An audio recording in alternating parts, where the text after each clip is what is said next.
Hello, my name's Liam, and just a quick note, I've been building my own platform called Orbit Music, where I produce, release, and curate sample packs, preset packs, templates, things of those sorts that are mostly techno-leaning. And to go together with today's video, I've very meticulously sampled the Vremona kick lancet, which is a fully analog unit that's dedicated to kick sounds. I've made a one-shot sample pack using the kick lancet. It includes kicks, 808s or bass sounds, toms. That's all available to Patreon members. And if you're someone who's not really into subscription-based stuff, you could, of course, just outright buy that sample pack for $5. There's a link to the pack here and also in the description, and I'll be using sounds from that pack throughout this video. Getting to the setup. I've been doing a lot of dawless combo sorts of setups in my recent videos, which is always super fun. This video is sort of that as well. You can see that I have the Vongon Ultrasheer, which I'm using as like a master reverb sort of effect. But 99% of the video will be focused on the Digitakt. The cool thing that I find about the Digitakt II is that it does get complex, but at the same time, it's organized in such a way that it's still pretty easy to understand. I did some vibe searching earlier today, and this is the idea that I came up with.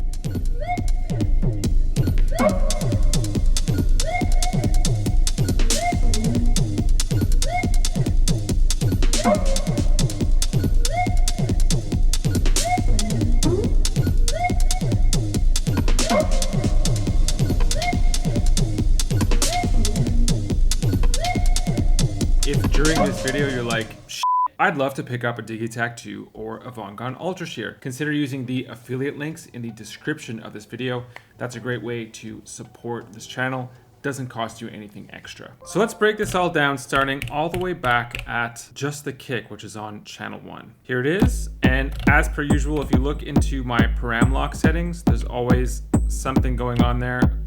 In this case on beat 4 or step 13. I always find that these little baby steps or subtleties are sort of like suggestive in a musical way for something else, maybe to layer something on top of this kick or to set up this kick, the kick that's being param locked. I think that's just a useful sort of tidbit to walk away with from this video. If I want to do simple things on the fly, like maybe just change the pitch of this kick, go down, maybe go up. Right, I could of course do that. I could change the sample out just on the fly. The Digitakt II is organized in that sort of way where it's just a really simple sort of streamlined workflow to be able to do that. But let's just bring this back to 0 where it was before. This next part, if you have headphones, you're really gonna hear this on track 2. There's like a really low end bassy sort of thing happening there. Sort of like a rumble, you can't really call it a rumble. I'm gonna solo it. And if I look at the actual sample itself, let's go to it. You can see that it's just pitched way down to -17 here, and I'm using one of the kick lancet samples, so I'm just tuning it way down. You can hear that there's not really much attack to it either. I've actually shaved the attack off by changing the starting point of the sample. So let's play these together.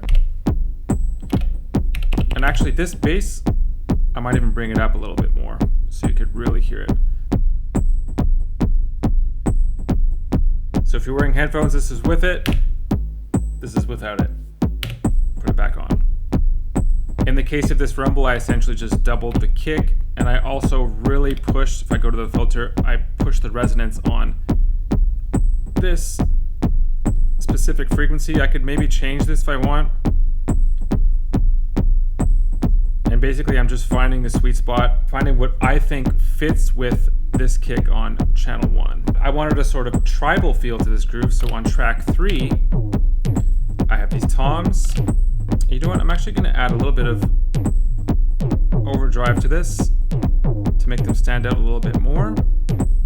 And again, if I go into the actual notes themselves, param lock, param lock, param lock.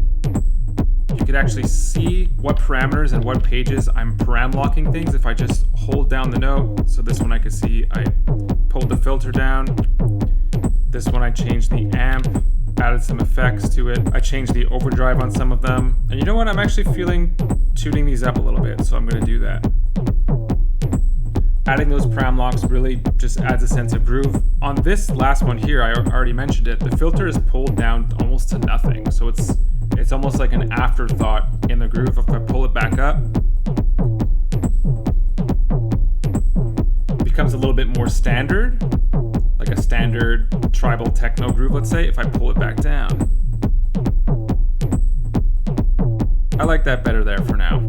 The next thing I did is I created a melody, and I'm using air quotes because I'm actually using a 909 tom melody in combination with the comb filter and very sparse trig conditions. So let's go into this page here, or this sequence I should say. Again, on each step, this one's playing the third of 4 times. This step 7 is playing the 7th of 8 times.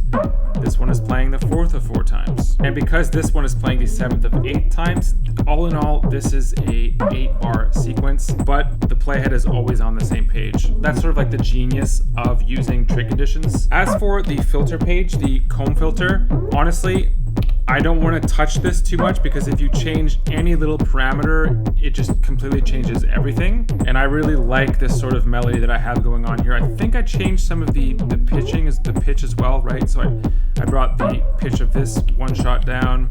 This one is, they're on different notes there basically. Another thing I don't want to overlook in any of my Elektron box videos, function mixer. Don't sleep on the mixer. So on the compressor page, if I bring this down, this is with no compression. Let me add that compression in. And there's definitely a bit more of a pump there. I'm sidechained to the kick. Besides that, I have relatively standard compressor settings here. If I go over to the 4th page, there's also a overdrive. So this is with no overdrive. Let me give you a little bit of that. So if you want to push into this territory, let's go further. I mean, we're definitely peaking now, but if you want to go there, you can go there. I usually keep it around maybe 15-ish. Continuing to piece this all together, I have a snare here. This is just a 909 snare. That's pretty standard. Again, I played with trig conditions, so we have like a 4-bar thing going on here between all of these notes. I'll say it again, param lock, param lock, param lock.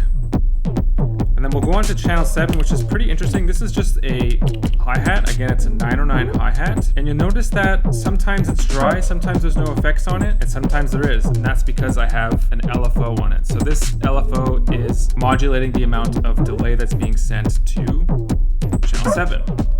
And if you notice, I have a second LFO going on that's modulating the speed of the first LFO. And the reason why I think it's useful in particular on this track is because this is just a very sparse track. It's just one note in a 7-note sequence. So I've actually changed the length of this sequence as well.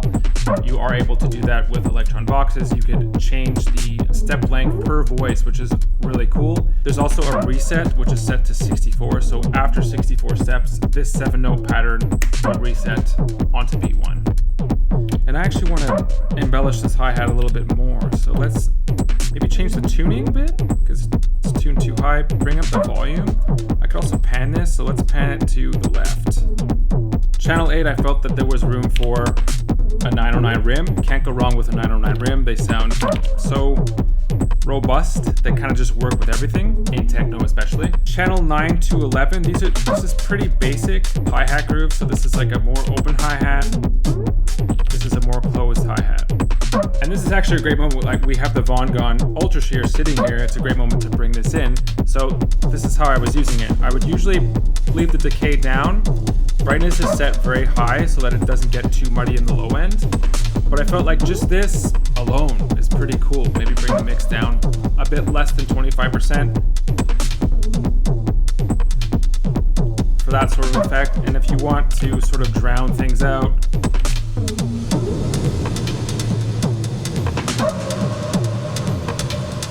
right, so you have like a sort of drop-ish type of situation.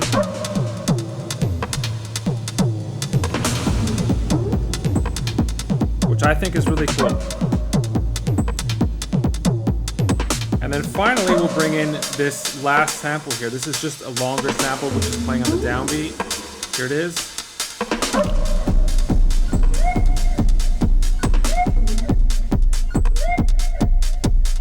And I find that it really plays well with channel 3, like these toms that are happening on channel 3.